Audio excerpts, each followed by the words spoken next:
એટલે જોવા જઈએ તો ફક્ત ગ્રાન્ટનું કૌભાંડ નથી, બોગસ પ્રમાણપત્રોનું પણ કૌભાંડ છે, બોગસ એલસીનું પણ કૌભાંડ છે, બોગસ અનુસૂચિત જનજાતિના જે પ્રમાણપત્ર હોય, હોસ્ટેલ ફી હોય, ત્યારબાદ આવતી અલગ અલગ જે ગ્રાન્ટો હોય, 3 પ્રકારની ગ્રાન્ટો એ આદિજાતિ આશ્રમ શાળામાં આવતી હોય છે, એ તમામનું કૌભાંડ એ અત્યારે જોવા મળી રહ્યું છે. આની ઉપર અમે કડક તપાસની માંગણી કરીએ છીએ. તાત્કાલિક ધોરણે અમે અહીંથી સીધા ડીઓ કચેરી જવાના છીએ અને ડીઓ કચેરી ખાતે આ બધી જ બાબતો અમારી પાસે જે આવી છે એની રજૂઆત અમે કરવાના છીએ. અહીંના જે ટ્રસ્ટી છે મયુર રાવલ, એની જોડે અમે ટેલિફોનિક વાતચીત કરી છે અને આ બધા જ જે વર્ઝન જે છે એ વર્ઝન અમે ડીઓને કહેવાના છે કે તમે અત્યાર સુધી વિઝિટ લીધી તો એ વિઝિટમાં એક પણ બાળક હાજર નહોતું, તો અમારી વિઝિટ બુકમાં સાઇન બોલે છે, તો તમે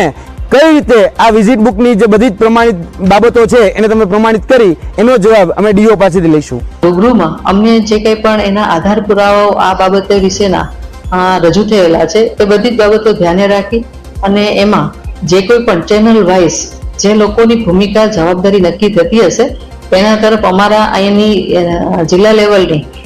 આખી એક કમિટી રચી અને એ કમિટી દ્વારા આ સઘન એની ઊંડાણથી તપાસ થશે, તમામ આધારો તપાસાશે અને એમાં જે કંઈ પણ તથ્ય બહાર આવશે એ બધા ઉપર આખી ચેનલ વાઇઝ જ નિયમ અનુસારની ખાતાકીય કાર્યવાહી 100% કરવામાં આવશે. અહીંયા સામાન્ય રીતે આપણે માલધારીની આશ્રમ શાળા છે એટલે બાળકો છે મુખ્યત્વે નેસ વિસ્તારમાંથી આવે છે. પણ નેસ વિસ્તારમાં મુખ્યત્વે પરિસ્થિતિ એવી હોય છે કે બાળકોને એ નથી બહુ મોકલતા.